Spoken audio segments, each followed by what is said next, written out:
નમસ્કાર મિત્રો, જોબ સરકારી યુટ્યુબ ચેનલમાં તમારું હાર્દિક સ્વાગત છે। તો મિત્રો, લોકરક્ષક જાહેરાત ક્રમાંક GPRB 2023-24નું પ્રસિદ્ધ કરાયેલી આખરી પરિણામમાં પસંદગી થયેલા ઉમેદવારોનું માનનીય મુખ્યમંત્રીના હસ્તે પસંદગી પત્ર એનાયત કરવા બાબત।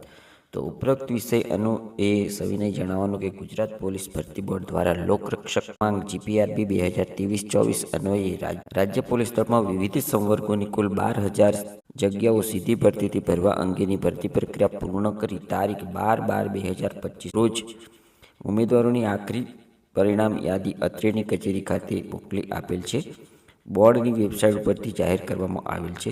સદરૂ પસંદગી થયેલા ઉમેદવારોને માનનીય મુખ્યમંત્રીશ્રીના વરદ હસ્તે 23/12/2025ના રોજ પસંદગી પત્ર એનાયત કરવાનો કાર્યક્રમ રામકથા મેદાન સેક્ટર 11 ખાતે રાખવામાં આવેલ છે। મિત્રો, જે લોકો 2023-24ની પોલીસ ભરતીમાં પસંદગી પામ્યા છે તેમનો નિમણૂક પત્ર મુખ્યમંત્રીના હસ્તે 23/12/2025ના રોજ એનાયત કરવામાં આવશે તેવો એક પત્ર લખવામાં આવેલો છે, તેની માહિતી છે। ધન્યવાદ, આભાર।